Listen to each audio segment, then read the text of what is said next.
Bonjour, avec tous les popoulos. Bienvenue aujourd'hui. Donc moi je vais m'occuper de la partie présentation véhicule, surtout quand il s'agit des miens, évidemment. Pour aujourd'hui, nous avons le magnifique Volkswagen Passat Break Comfortline TDI Blue Motion. Attention. Qui ne l'est pas. Chut. Silence, on en reviendra après. On y reviendra après, désolé. Attendez, complément français, c'est important.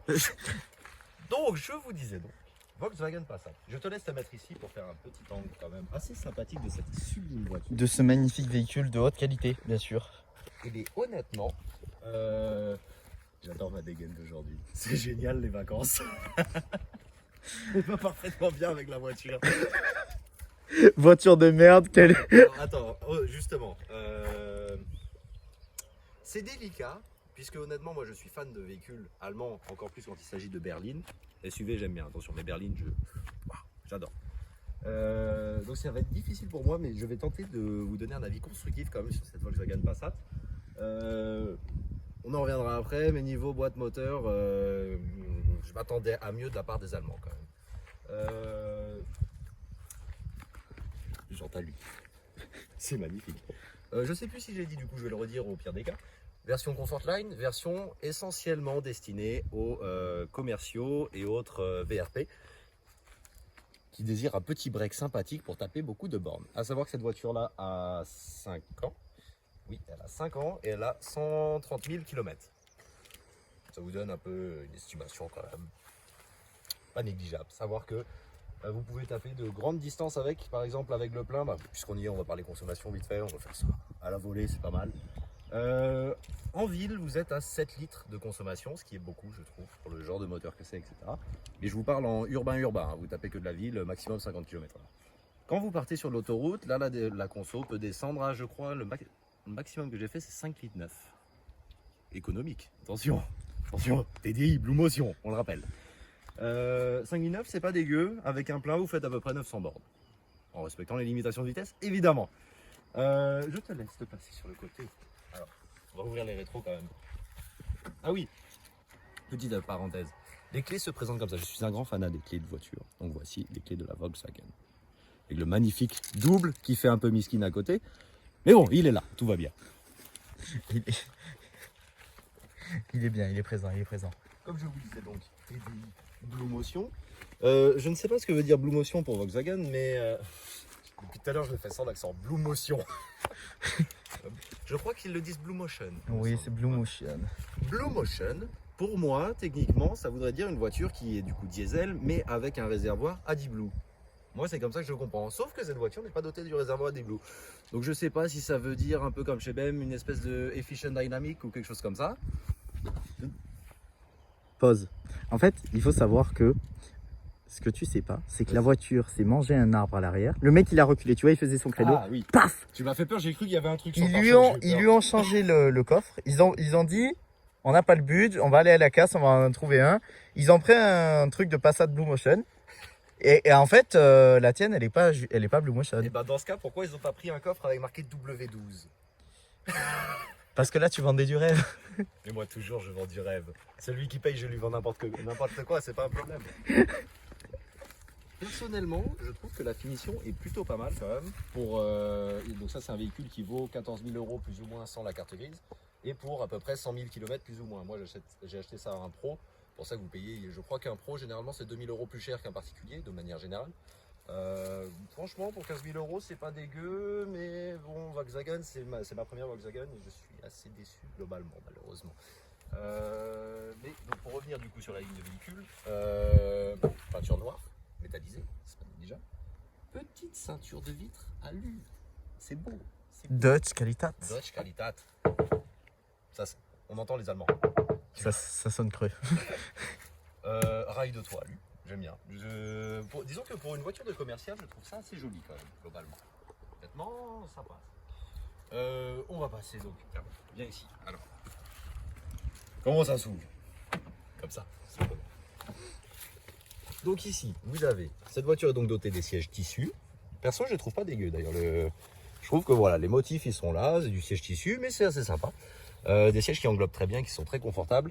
Attention, Vas-y. avec Ergo Confort. Voilà. Alors je crois que c'est une option, hein. Si je dis pas de bêtises, c'est des sièges en option puisque vous avez le dossier et les lombaires électriques. Après tout le réglage de l'assise se fera Attends, il y a un à la Scénic. manivelle. Attends, il y a un On Scénic qui laisse va le passer. papa passer avec son Scénic. Bonjour. Ave. Attends, il y en a un deuxième. Non. Il se suit. Ah, Ils c'est la, font la c'est la course. 500 de la dernière fois. Ouais, c'est la 500, elle est mignonne. Belle petite voiture ça. Ceux qui auront la ref, ils l'auront. Revenons donc sur l'intérieur, mes amis. Venez. Comme je disais, donc siège à réglage donc, du dossier électrique et l'assise entièrement manuelle, comme vous voyez ici. Siège ergo confort, donc on suppose que c'est une option. C'est que le siège conducteur d'ailleurs qui possède ça. Les autres, c'est vous allez ramer et puis c'est tout. Dis-toi, c'est moi j'ai payé la voiture. Ensuite, vous avez personnellement le volant, je le trouve magnifique puisqu'il est gainé de cuir, noir laqué ici et avec plat sur cette partie-là. Je sais même pas comment ça s'appelle. C'est un mai plat, non? Oui, non mais attends. C'est sport. Le Pupulus dans le commentaire, il va trouver. Le Pupulus dans le commentaire. On regardera. Merci de me dire comment s'appelle ce style de volant quand vous avez le bas du volant qui est aplati. C'est Comme le si- volant sport. Comme si je l'avais cogné sur mes jambes, vous voyez. C'est parce que c'est la version Blue Motion, c'est la version sportive. Mais oui. Tu as le mode sport sur la DSG. D'ailleurs, le TDI, le I, il est en rouge. Ça veut dire sport. Le D aussi, chef. Oh merde. C'est un diesel sport, monsieur. C'est un diesel sport. C'est un sport plus. C'est un sport plus. Ensuite, revenons sur l'intérieur. Donc pour les sièges, voilà. Le volant. Ensuite, vous avez, je ne sais pas si tu peux me montrer un peu plus près, et si on va bien voir les motifs. Si on voit. Personnellement, j'aime bien, ça fait une bonne finition parce qu'il ne faut pas oublier que c'est une voiture qui est quand même destinée à des VRP, c'est-à-dire le genre de personnes qui roulent en 208, 308, des trucs qui n'ont même pas le GPS à la base. Donc on est quand même sur un modèle bien optionné. Ça va. C'est aussi la voiture de tous les bons pères de famille. Ça, Aussi. avec un Renault Scénic. Et ben je préfère ça, tu vois. Peut-être en boîte manuelle. On Il va est regarder. bien, le Renault Scénic, il est très bien. Je pense que voilà, pour l'avant, voilà ce qui est. À 200 000 lacs, on présente un Renault Scénic de manière Pupulus. Je vais te laisser montrer maintenant l'arrière. Hop, Je vous en prie. prenez place. Donc voici l'arrière de la Toujours les voiture. magnifiques sièges en plastique de tissu. Voilà. Ouais. Non mais c'est du cuir. Voilà, je vous jure, monsieur, c'est du cuir, hein, vraiment. Hein. Alors attends, parce que je viens de voir, je prends place à bord du Vas-y, véhicule. en place. Et après, Quand même. je m'installerai pour montrer la place qu'on possède quand même à l'intérieur. Je vois ce petit truc. Oui, Est-ce que tu c'est- possèdes un réglage De la température. la température seulement. Tu ne peux pas régler la ventilation en fait. Mais tu peux régler la ventilation. Excusez-moi, complimé français encore une fois. Alors donc, vous pouvez régler la température pour l'arrière. Ça veut dire que devant, vous pouvez avoir des passagers qui vont Chaud. mettre 15 degrés. Et à l'arrière, tu peux mettre 30 degrés si tu as envie. Ça sert strictement à rien puisque vous êtes dans la même voiture qui fait à peu près 5 mètres cubes. Alors, Donc voilà. c'est exactement pourquoi je ne comprends pas les voitures qui ont le Bison, parce que ça sert à rien. Je veux dire, parce que le Bison, Autant le Bison, tu vois, je trouve ça plus utile puisque tu as un à gauche, un à droite. Mais là, dans cette voiture, tu as concrètement la possibilité de mettre une température pour la gauche, une pour la droite et une pour l'arrière.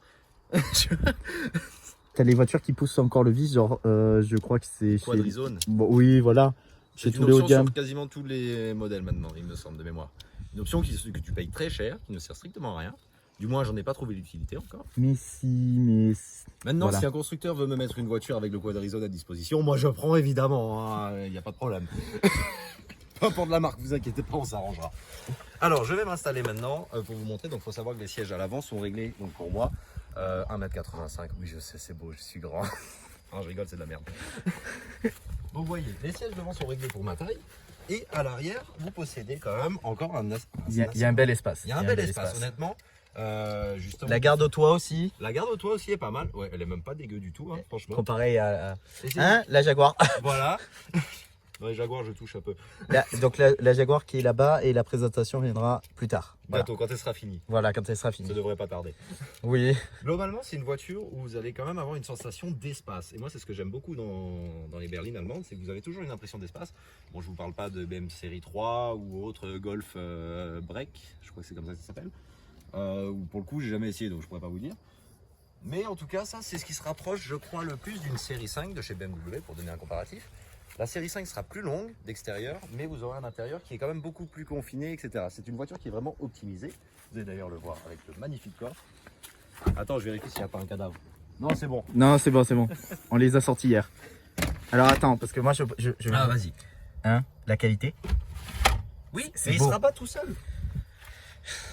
Bon, Miskin, t'es obligé de le faire à la main pour le remettre. Excusez-moi, j'ai eu un relent assidu. Excusez-moi, j'ai failli germer. Attendez, voilà, c'est bon, ça va mieux. Mais donc, vous voyez, vous avez quand même un coffre qui est assez grand puisque je touche à peine le fond. Je pense qu'on peut mettre 2 ou 3 enfants morts là-dedans. Hein.